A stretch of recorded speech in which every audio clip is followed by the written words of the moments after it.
Welcome back to the Radical Moderate, where we try to bring a little clarity to this very messy world. Today, I want to explore something that we all deal with, how we make good decisions when we don't have all the facts. Because, let's be honest, you hardly ever have all the facts. The future is almost always foggy, and to make things worse, some decisions may have even dire consequences. A blow to Pearl would devastate the Pacific Fleet's ability to make war.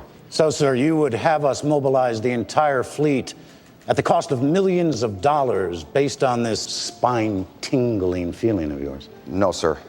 I understand my job is to gather and interpret material.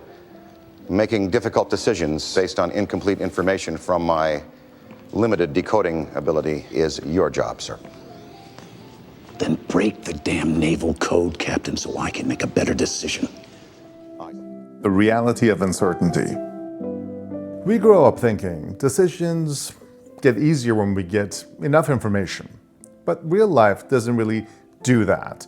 Most of our choices are in a gray zone where probabilities are fuzzy, outcomes are unknown, and waiting for perfect clarity to come up usually means that we just don't act at all. And in many cases, doing nothing at all is probably the worst decision that we can make. The old aphorism says, every decision that you don't make is made for you. So the real challenge here isn't the uncertainty itself. The real challenge is how we think inside uncertainty. Good thinkers don't eliminate doubt. They learn how to function while doubt is present. Two types of decisions. Now, since doubt is fundamental, here's a simple idea that may help a lot.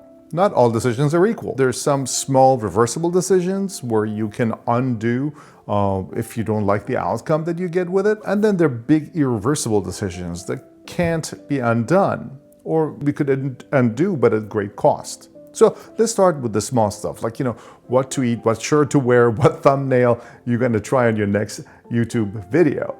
These things don't change the course of your life or history. Don't waste your energy on them. Try something and see how it goes. Then you can adjust as needed, even if you make a mistake, because the price for being wrong isn't really all that high. And then we have the big ones. Should I change career? Should I move? Should I marry? Should I have a child or even children? Or should I even get a divorce? Or should I open a business or claim bankruptcy? These are important and consequential choices, and their consequences actually echo for years to come. Here, thinking beats speed. We actually want to slow down. We want to zoom out and really consider the long-term consequences. Smart decision makers don't try to optimize everything. They basically match the quality of their thinking to the size of the decision. This means that you have to recognize the importance of the decision, as well as what it would mean for you in the long run. And this, by the way, is where perfectionists suffer. By putting all of their energy into every decision, they become shy.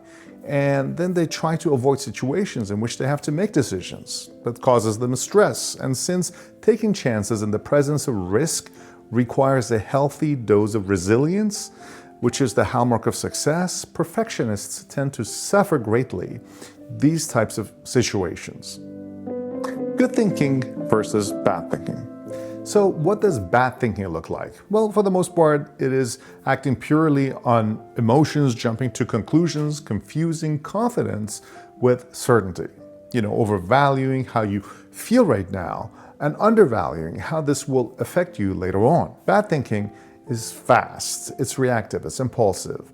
But I tell you, bad thinking loves the illusion of certainty. On the other hand, good thinking looks like this. Slowing down, asking, well, what do I actually know in this situation? Trying to eliminate likelihoods instead of pretending that things are black and white. Applying a probability curve to what you know and what are the consequences to each one of your decisions or options. I've actually made a similar video on this topic as it relates to identity politics that you can check out here if you want. Anyway, good thinking is also thinking through second and third order effects of each decision, checking your biases, and also asking yourself sometimes, if someone I cared about was in my situation, what would I advise them to do? Good thinking isn't about predicting the future. Like a gambler in a casino, it's really about improving your odds of success in an uncertain world. The principle of proportional thinking. Here's a habit that can genuinely change your life. The amount of thinking a decision deserves should match the size of its impact. Small decisions, small thinking. Big decisions, big thinking. So most people accidentally flip that around. They agonize over tiny choices at a restaurant over a menu option, but then, make these major life decisions without really much thinking. Now, the radical moderate decision, therefore, is don't sweat everything. Save your, energy for the choices that actually matter. When you still don't know enough. As a healthcare provider, I regularly advise patients about their healthcare choices without really having all the answers, right? I can't tell the future. I usually provide facts and probabilities and based on the science and my personal experience, only to see the patient's eyes glaze over. Look, no one can predict exactly what the surgical outcomes of given procedures are. So how can patients make decisions about their health outcomes under such circumstances? Well, even with good thinking, uncertainty will always be there. And that's really normal, all right? And that's key thing to recognize that. So here's our 3 practical guidelines that you could use. You can make the best decision that you can make given the information that you have. If a decision is reversible, act fast and learn.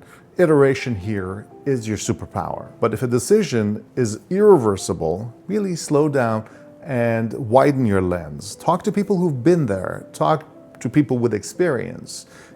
Play out different scenarios. Ask what your future self will thank you under different circumstances and different scenarios if any of these options were to materialize. Ultimately, in my humble opinion, your personal temperament is what provides the final answer, that final push, and how optimistic versus pessimistic you are in life as a whole. So hone that in, work to make yourself a little bit more optimistic whenever possible. And that's part of the reason why a young entrepreneur's boundless optimism allows them to make more risks, but old professors like myself tend to take less risks because we envision risk differently. Decision making is a craft and it gets better with practice. So work on it. And we all know Will Rogers' quote, right? Good judgment comes from experience, and experience comes from bad judgment. Radical moderate view. In a world filled with noise and people pretending to be certain about everything, the real skill here is thinking clearly while accepting the clarity is almost always partial.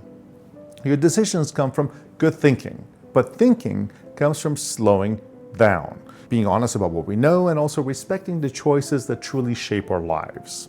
We don't need to have perfect predictions about everything in our lives. We just need better habits of mind. Thank you folks for watching The Radical Moderate, and I'll see you in the next video.